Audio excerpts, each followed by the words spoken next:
they ended up going with a private equity buyer. And so that was definitely different.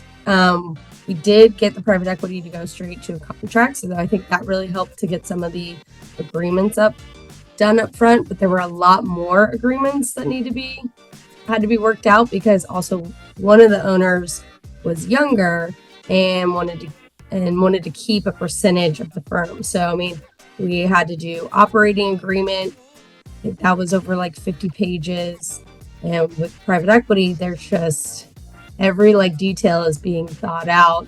And when we were even looking at negotiating, okay, like if something happened, worst case scenario, where does the percentage go to? Who does it fall to? So that meaning meaning if somebody died.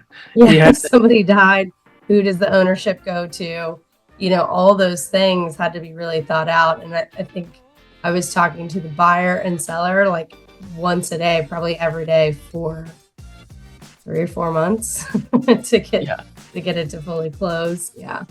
Yeah, and they brought a third party in for due diligence, if I recall, and the due diligence was pretty intense. And there was over probably 100, 150 due diligence items, which I think for, some other type of deals, normally CPA deals are not nearly as complicated, right? Normally we see maybe like 10 to 20 due diligence items. It can be a little bit more depending on the type of firm, but this was a lot more extensive.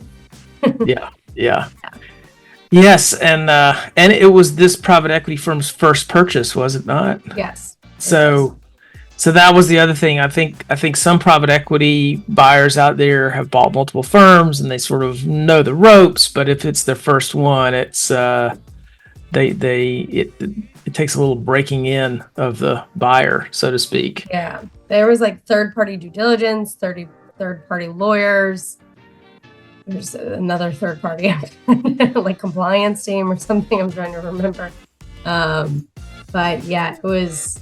I mean, I do think it goes to show a testament, and this is why in our process, I think it's so important. Like, and I tell this to every buyer and every seller, like really to focus in the beginning on the foundation of, hey, does the buyer and seller really want to work together? Because I think if both parties are committed to each other, then we're going to make a deal happen and we're going to work it out and both people will be happy.